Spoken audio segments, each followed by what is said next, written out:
Bonjour à toutes et à tous, on va commencer tranquillement cette revue de presse en lisant les journaux italiens. Ce qui fait la une de la Gazzetta dello Sport ce samedi matin, c'est l'avenir de Romelu Lukaku. D'après le journal au papier rose, l'attaquant belge se démène pour convaincre la direction de l'Inter de le recruter à nouveau. Les interistes n'ont pas aimé savoir qu'il a hésité à ne pas rester au club. Il va devoir prouver sa bonne foi s'il veut de nouveau porter le maillot des Nerazzurri. Comme le titre le journal, il va falloir s'agenouiller devant le président de l'Inter pour Lukaku, puis le club milanais est très occupé à repousser les assauts de l'Arabie Saoudite. Une équipe saoudienne anonyme est prête à offrir à Lautaro Martinez un contrat de 4 ans d'une valeur de 60 millions d'euros net par saison, donc il toucherait la somme colossale de 240 millions d'euros. L'Argentin ne serait pas du tout intéressé selon le Corriere dello Sport. Le buteur est impliqué à 100% sur la préparation estivale et la saison à venir avec l'Inter, surtout depuis qu'il en est devenu le capitaine. Autre grosse info en Italie, Jonathan David est courtisé par un grand club de Serie A, la Juventus. Le Canadien serait la priorité du nouveau directeur sportif. Giuntoli avait réussi à recruter Osimhen quand il était à Naples. Il compte une nouvelle fois frapper un gros coup au LOSC comme l'explique Tuttosport. Le club nordiste ne laissera pas filer son buteur pour moins de 60 millions d'euros. La Juve profitera de la future vente de Vlahovic pour se l'offrir. Et tant qu'on parle des Dogs, c'était dans les tuyaux depuis quelques heures et c'est désormais officiel. Le défenseur français Samuel Umtiti débarque dans le Nord et signe un contrat avec le LOSC. Le champion du monde 2018 paraffe un contrat de 2 saisons avec le club. Du côté de l'Angleterre, c'est le futur d'Harry Kane qui interpelle le plus les tabloïds. Comme on peut le lire dans le Daily Mirror ce matin, l'offre du Bayern stresse Tottenham. Ce sont les mots du nouveau coach, Ange Postecoglou.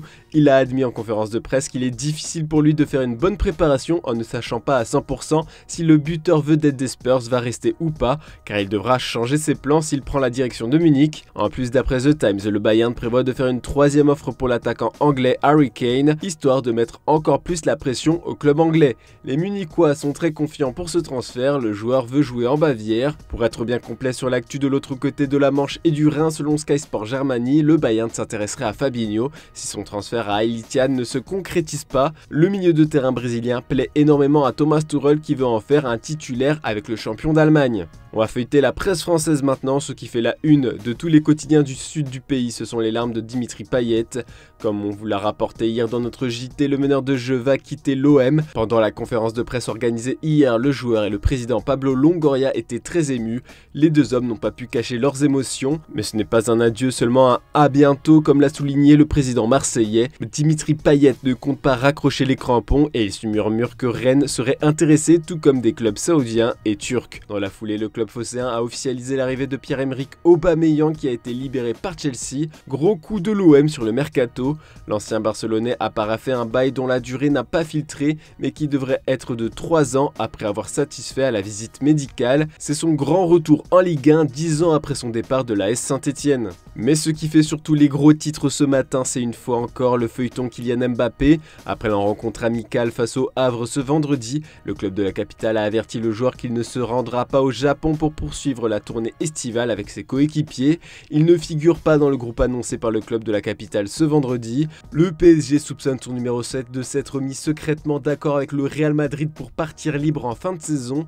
Cette filouterie ne plaît pas du tout aux dirigeants qui ont maintenant décidé d'être fermes devant ses joueurs, peu importe le statut. Le club veut construire le futur du PSG sans lui s'il ne dit pas oui à son option de prolongation. L'ancien monégasque ne veut toujours pas activer cette dernière.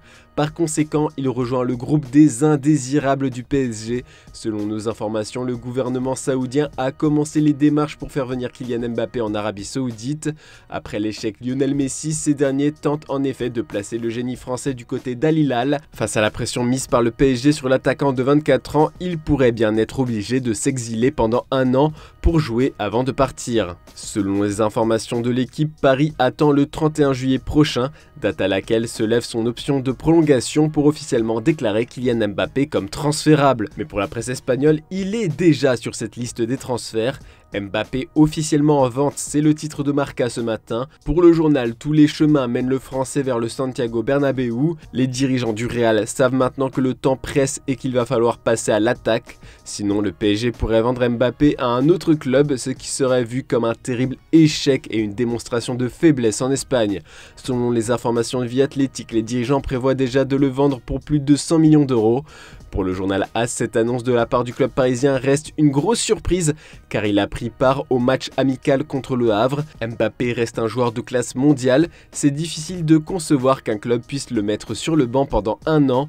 De son côté, Mundo Deportivo affirme que le Real va continuer d'être spectateur du bras de fer opposant Mbappé au PSG, les Madrilènes préférant attendre qu'il parte libre dans un an, à moins que Paris ne baisse drastiquement son prix. On va conclure notre édition du jour avec les quotidiens argentins. Pour sa première apparition sous les couleurs de l'Inter Miami, Lionel Messi a fait vibrer les supporters américains et les médias de son pays. Si on peut le voir heureux à la une de tous les journaux, c'est grâce à sa prestation XXL avec le maillot rose. Pour le quotidien La Voz, Messi a de nouveau fait lever tout un stade grâce à un coup de génie. Alors que le match opposant la franchise floridienne à l'équipe mexicaine de Cruz Azul se dirigeait vers un match nul, Lionel Messi a offert la victoire aux siens en marquant le 64e coup franc direct de sa carrière dans les toutes dernières minutes. C'est tout simplement un génie qui va montrer ce qu'est le football aux supporters de Miami pour Clarín. C'est la première victoire depuis 11 rencontres pour l'équipe de David Beckham. Voilà, c'est tout pour ce samedi. On se retrouve demain matin pour une nouvelle revue de presse. Bonne journée à toutes et à tous.